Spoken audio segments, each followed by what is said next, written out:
মাদারীপুরে শিবচরে কবির মেহেরুন শিশু শিক্ষালয় মা সমাবেশ ও বর্ষ সমাপনী পরীক্ষার ফলাফল অনুষ্ঠান অনুষ্ঠিত হয়েছে। সকাল 10টায় শিবচর কবির মেহেরুন শিশু শিক্ষালয় সমাবেশ ও বর্ষ সমাপনী পরীক্ষার ফলাফল প্রকাশ অনুষ্ঠানে প্রধান অতিথি হিসেবে উপস্থিত ছিলেন অত্র প্রতিষ্ঠানের প্রতিষ্ঠাতা AKM মাসুদুর রহমান খান। কবির মেহেরুন শিশু শিক্ষালয় পরিচালক ও প্রধান শিক্ষক ফাতেমা আক্তার নিশি উপস্থাপনায় ছিলেন অত্র প্রতিষ্ঠানের সহকারী প্রধান শিক্ষক আঞ্জুমান আরা রোজি, সহকারী শিক্ষক মুজিবুর রহমান, শিক্ষক দেলোয়ার হোসেন, ম্যানেজিং কমিটির সদস্য সালে আক্তার, ওশিউর রহমান সহ অত্র প্রতিষ্ঠানের শিক্ষক, শিক্ষার্থী ও অভিভাবকবৃন্দ।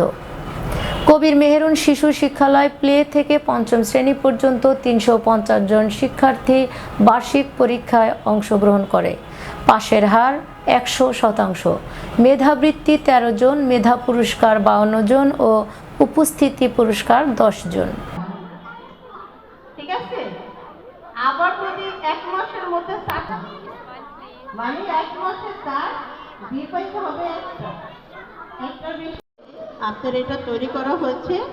সেখানে ছাত্রদেরকে 1 থেকে 5 পর্যন্ত প্রতি সপ্তাহে একদিন ক্লাস থাকবে। ওখানে কাউন্ট হবে নম্বরে যদি যারা সর্বোচ্চ পুরস্কৃত করা হবে, 10 জন পেলে 10 জনকে পুরস্কৃত করা হবে। ঠিক আছে, ওটা একটা এইভাবে হাতের লেখার 1 বছরের একটা শীট একটা স্টুডেন্টের হাতে দেওয়া হবে, প্রত্যেকটা স্টুডেন্টকে।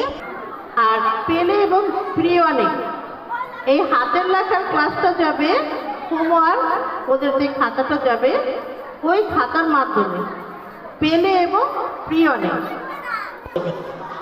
এবং যে যত সুন্দর করে দিতে পারবে ওইটার উপরে ওর নম্বর কাউন্ট হবে। এবং সেই করে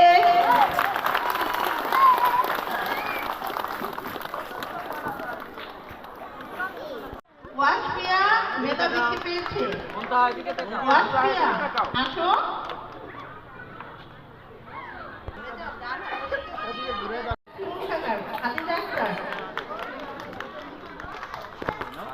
প্রথম থেকে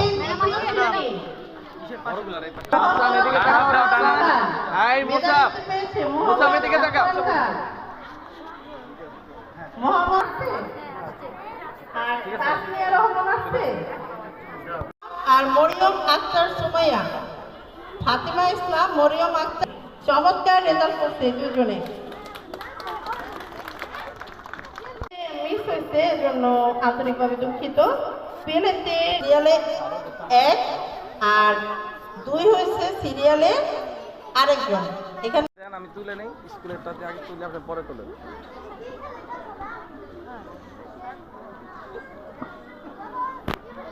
ব্যবহার করবেন তার একটি নির্দেশনা কপি আর দৈনিক শ্রেণী কার্যক্রমের জন্য একটি ক্লাস রুটিন। এই 3টি দেওয়া হবে আগামী 1 তারিখ। এটা আপনারা ইনফর্মার টিচার যে থাকবে তার কাছ থেকে আপনারা এগুলো সংগ্রহ করবেন। যাই হোক, স্কুল ডিসিপ্লিনে চলবে আর আপনারা ডিসিপ্লিনে চলতে সহযোগিতা করবেন, এটাই আমরা চাই। যে কোনো সময় হুটহাট করে বিদ্যালয়ের ভিতরে প্রবেশ করা যাবে না। ক্লাসরুমের মধ্যে প্রবেশ করা সম্পূর্ণ নিষেধ।